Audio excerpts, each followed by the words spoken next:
What is going on, y'all? Psych Perspectives, GeoFucks. And we're going to talk about narcissism and how when you grow up with narcissistic parental figures, how that depletes you and pretty much robs you of a quality life, a sense of self, healthy attachments, secure attachments, healthy communication skills, healthy relationships. I mean, it just robs you of so much. It's ridiculous the amount of trauma and abuse that people who come from narcissistic, dysfunctional, toxic families, environments, the amount of abuse and trauma that we go through. I mean, this is one of the many reasons why so many of us suffer from PTSD and CPTSD, post-traumatic stress disorder and complex post-traumatic stress disorder. Information will be in the description box below as always. Sharing is caring. So let's talk about it. And again, I am going to be discussing my grandmother. And again, I've made numerous videos discussing narcissism, narcissistic abuse, toxic dysfunctional relationships and families, especially within the black community, because I am black. I am a black American, an African American, right? And I grew up in a black household with a black family. I was raised by my grandparents primarily. My grandmother was a major figure in that, and they're both baby boomers. My papa was a baby boomer. He passed nearly 7 years ago. My grandmother is a baby boomer. My mother was there when she could be, and she was active and there in my life, but there were a lot of times where I didn't see my mom. It is what it is, right? And she's a Gen Xer. So, and I'm a millennial. So, let's talk about it. What gets me, I'm coming in, checking in with my grandmother and mother, because I do help and assist them with a lot of different, with things. I mean, they're older. My grandmother's 77. My mother has MS. So I do help. I do provide. I do protect. I do a lot for them. You feel me? And don't get me, and I'm not saying that to paint myself in a good light, but it is what it is, right? They took care of me. They raised me. They provided for me. They supported me in the best way that they could. Wasn't necessarily healthy. That's a whole nother thing. But okay, so I'm coming in. I get off work after working 8 hours. I drive about 10 minutes to her house. I come in, I check in on them, see how they're doing, see if they need anything, and then I proceed to change clothes, because I'm changing out of my work clothes to put on my gym clothes, because as soon as I leave from checking in and taking care of their needs, I'm heading to the gym. That's where I'm going right now while I film this video. And then I proceed to, let my granny know, hey, I'm back on my ADHD prescription medication. I'm back on Adderall. And of course, you'll notice when you're dealing with toxic, dysfunctional, narcissistic, self-centered, egotistical people, if it's not about them, they do not care, because everything must be about them, evolving them. If it's not of interest. And I'm sitting up here telling her about how I feel, how I got back on my medication, me being in therapy, going to the gym, being consistent, even, again, eating different foods that I am able to eat that also can contribute to a better physical and mental health. And I'm discussing all of this, and here she is, not really paying attention, don't really care, not even giving you eye contact, not nodding. She's eating her food and paying attention to the TV, and then of course she's always interrupting. Oh, well, Go in there and get this. Go in there and get that. Get those crackers off the bar. Get blah, blah, blah, blah, blah, blah. And this is always, anytime you're having a conversation with her, she does everything to avoid actually having a conversation with you. She's not an engaged person, right? She's not an active listener, because again, if it's not about her and her needs or wants, it's not important. And again, what kind of message are you sending your child when you do that? And that's been my entire life, which is another reason why, thank God, thank the universe, thank the ancestors for mental health counseling and therapy, because over the past nearly since I've been in it, I've been able to heal and work on myself and unlearn toxic behaviors, and really work on my communication skills and on conveying and expressing my emotions and regulating my emotions better and understanding my emotions. And it has helped, and I'm very grateful for that. But again, when you grow up with a parental figure that basically ignores your needs when you're talking to them, when you're speaking up for yourself, and not only do they ignore you, then they neglect you and or get mad at you for speaking up for yourself or expressing how you feel.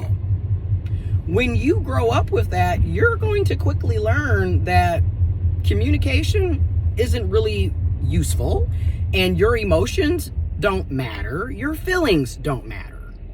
And that's a problem, because then that child grows up to be a broken, unhealthy, dysfunctional, and potentially toxic, narcissistic adult. Okay, and it's not to say that it's going to happen, but the likelihood of that happening is high when that's the background that you're coming from. So, okay, so I go get her crackers and stuff that she wanted, because, now mind you, my mom made catfish and made her a catfish sandwich. My mom asked me to give her her sandwich, her meal. I did. And then instantly, within me talking about my day and me being back on my medication and being in therapy and blah, blah, blah, all of a sudden, right after getting the sandwich, you haven't even ate the sandwich. You might have had a bite or two. Oh, my stomach hurts. Go get me the crackers off the bar. Because again, she's not going to listen. She doesn't care about what you're going through, how you feel, how your day is. She's not paying attention. Okay. So then from there, I get the crackers, and then it turns into, I'm letting her know, like, you know, the sad part is, when my elementary teachers were calling, you know, my grandmother, my grandpa, because my mom at the time, she didn't have custody of me. So this is the very beginning of elementary, 1st, 2nd, and 3rd grade. And they were calling to have me evaluated because I had all of these behavioral issues, you know, hyperactive, just a lot going on. However, because I tested very well, like, they highlighted, well, you know, your child is very, you know, bright, smart, you know, and which led to me having my IQ tested and everything else, because I didn't do the homework. I didn't really focus 24/7 in school, right? Because I was just very hyper and all over the place. But I knew how to do the work. So my grandparents decided, oh, well, we're not going to get you evaluated. You know, we're not going to get you treatment. You're not going to go to a therapist, a counselor. You're not going to have a behavioral therapist, a cognitive behavioral therapist. We're also not going to put you on medication. We're just going to act like this isn't the situation at hand and pretty much ignore what the teachers, what the school is telling you, what I'm telling you. And then I basically learned, you know, throughout my life, because of those experiences and because of my background, that my feelings do not matter. And here I am, nearly 30. Thank God for therapy and counseling. Thank the universe, thank the ancestors, thank healthcare, thank whatever you want to thank. Because I'm just now, okay, over the past nearly 4 years, being able to heal and work on self and better self, because I did not have that support when I was a child. So I'm telling her about all of this and why it's so important that people get into therapy and counseling. And if the need is there, get on medication, because when it comes to chemical imbalances, yes, therapy and counseling can help, but it's not going to go that far because it's a chemical imbalance. You need medication to treat that. Okay? So she interrupts me again. Well, when you go back, ask them if they're doing shock therapy. Because again, it's always to joke, downplay, degrade, disrespect, belittle you. Because that's what narcissistic, toxic, dysfunctional people do. You know, self-centered, egotistical people do. Another thing about the narcissist, they literally think they know everything.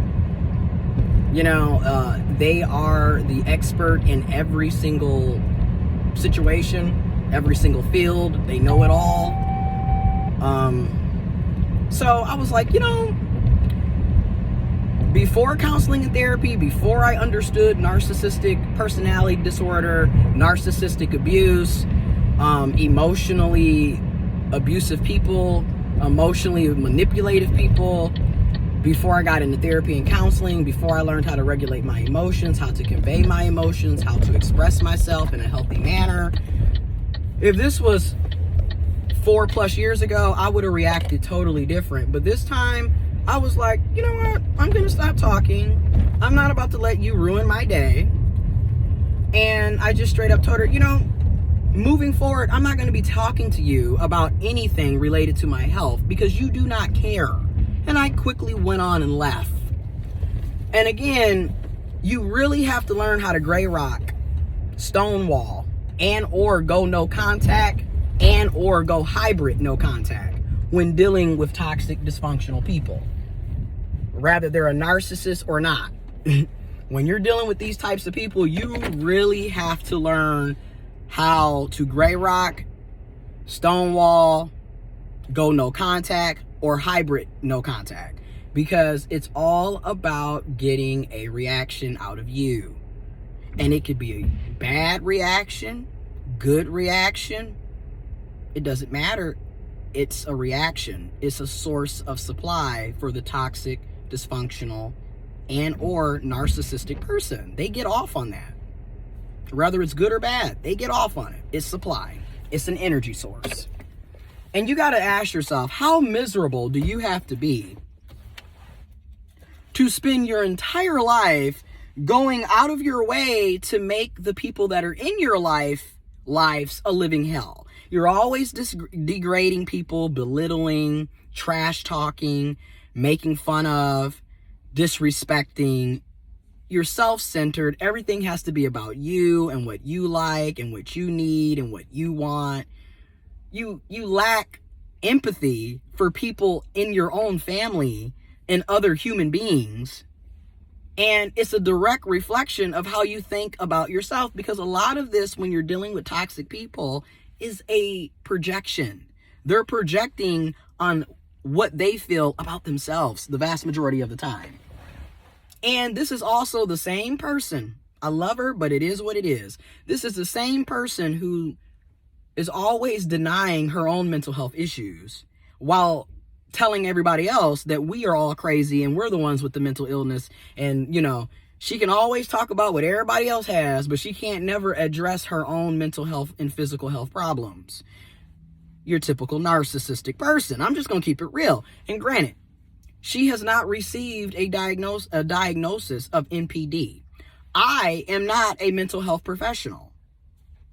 I'm not a psychiatrist. I'm not a psychologist. You know, I'm not a therapist. I'm not a counselor. I am not a mental health professional. However, research, data, books, journals, articles are out there. And you can research and see what are the 9 characteristics of NPD, narcissistic personality disorder. And if a person hits 5 out of those 9, they have NPD. And you can make an educated guess. you can make an educated assumption you're narcissistic. You might not be full-blown NPD, but you have a lot of narcissistic behaviors and traits. And or my grandmother could also potentially be histrionic as well. There's some bipolar schizophrenia, paranoid schizophrenia. There's a lot of things going on here that I'm seeing. And this is just me doing my own research, right? And looking up things.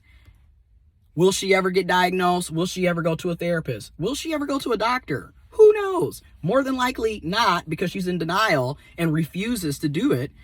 But yet can tell me, my mom, my uncle, and everybody else that we crazy. And it's like, if we're crazy and we're going through all of these mental health problems and illnesses, and we come from you and Papa, clearly it's either hereditary and or a product of your environment, right? So for her to be so in denial that, hey, you two have mental health issues, obviously, is just something to think about. But okay.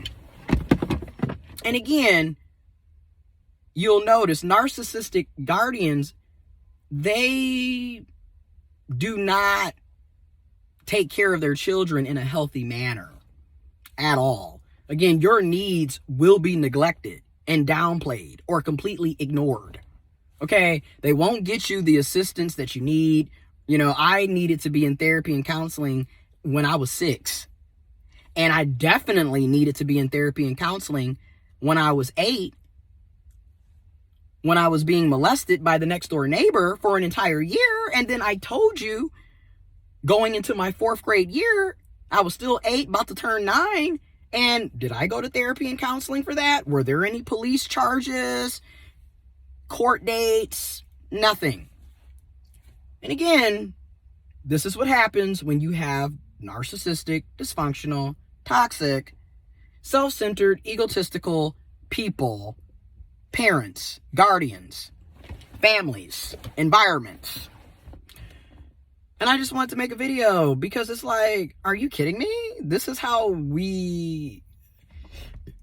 So I won't be talking to her about any of my mental or physical health because it's just obvious. Like, and again, every time you go over there, she is waiting to nitpick, complain. I mean, the minute you come in, I did this, and if it wasn't for me, y'all wouldn't be, and blah, blah, blah, blah, blah, and if it ain't blah, blah, blah, blah, blah, blah, blah. Because everything is always, we are all pathetic and useless and worthless, and you are the almighty holy savior in every situation, right? They're either the victim or the savior. They're never going to be the villain because they're never going to be accountable for the things that they say and do. And then they're going to deny that they treat people like shit. Right? So, yeah. So that's that. And it's just something to think about. It is something to think about. That is for sure. I mean, whoa. So information is in the description box below. And yeah. And Mother's Day is coming up. So you already know how that's going to be for a lot of us that deal with these types of mother figures in our lives that are narcissistic, dysfunctional, toxic, self-centered, egotistical, dysfunctional, you know, emotionally abusive and manipulative. You know what I'm talking about. And you know how triggering Mother's Day and Father's Day can be for people. I'll be doing a video. I'm out.